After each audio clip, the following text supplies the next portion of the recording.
So The Dark Knight Returns Part 2, in Part 1 we've handled all the introspection and all the deconstruction and getting inside the mind of Bruce Wayne old, but now it's time for fighty. As I see it, The Dark Knight Returns Part 2 centers around three major fights. You have Batman against Gotham PD, Batman against the Joker, and Batman against Superman. The undercurrent to all of this is basically Batman against American society, or rather the American government, just getting pissed the fuck off with this guy until ultimately they want to kill him. That is the part that for me was the most lacking, but I will go into that as I talk about the various fights. So in the beginning, Batman comes back, and basically while this is considered a national subject, pretty much every single authority kind of passes the responsibility of dealing with Batman from one to the other. Ultimately, it falls on the shoulders of Gotham PD to finally catch Batman and stop his rampant crime fighting. In the beginning, this part was a little bit frustrating to me because Gotham PD against Batman is just, these people have such poor marksmanship skills.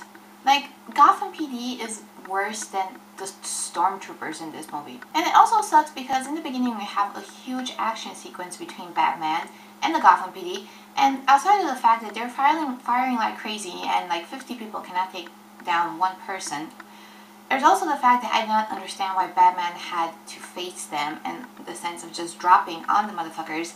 And then at the end, that particular action sequence had no effect because while he was trying to stop the Joker got away scot-free and he killed about 200 people.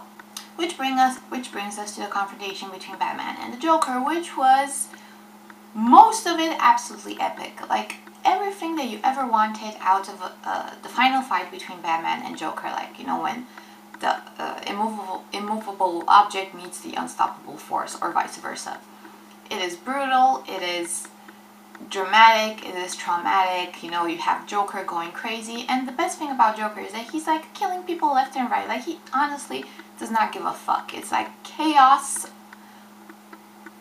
chaotically being chaos.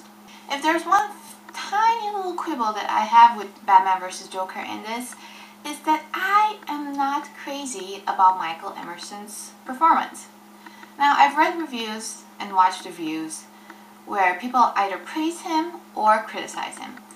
I fall slightly to the negative end of this spectrum, specifically because I've heard other people do the Joker voice outside of Mark Hamill, and I was okay with it. Like, for instance, the guy from Under the Red Hood, which I think it's John DiMaggio, but I'm not sure.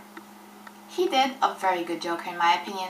Michael Emerson made him a little too effeminate, a little too, I'm evil. Like, Joker is not supposed to be snobbish sounding. Now, after the confrontation between Joker and Batman, kind of like the world goes crazy that, ooh, Batman has snapped because he killed Joker. This after Joker kills like 300 people and he's out of the hospital for one day. I mean, really, people, is Batman really the bigger of the two evils in this equation? This ties into the whole idea of the American government getting more and more frustrated with Batman, and while I can understand that, I don't necessarily agree with the kind of rushed, dry manner it was handled in this movie. For instance, there's this one comment that deals with the fact that the entire nation is fucked up except for Gotham, ergo Batman must die. So it was just like one comment to handle this huge plot turn, and I'm like, really? You spent 10 minutes on Gotham's finest shooting their guns like they're blind teddy bears, and you discussed the idea of the entire United States being fucked up and only Gotham being safe because Batman is keeping it safe in one comment. I mean, really. But that brings us swiftly to the fight between Superman and Batman at the end, which is pretty much everything that you ever wanted out of an epic animated fight between Superman and Batman. This is the stuff of, like, childhood dreams who would win in a fight between Batman and Superman.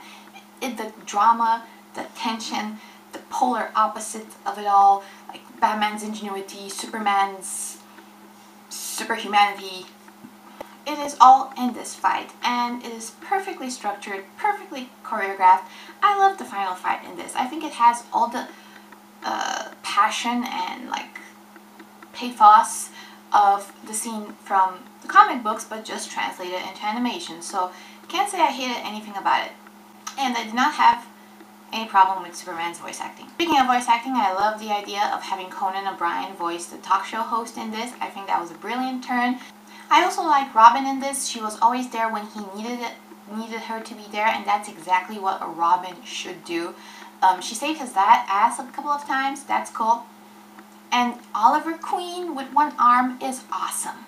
So I would say that 80% of The Dark Knight Returns Part 2 is exactly what I wanted it to be. There were some things about it that I didn't particularly care for.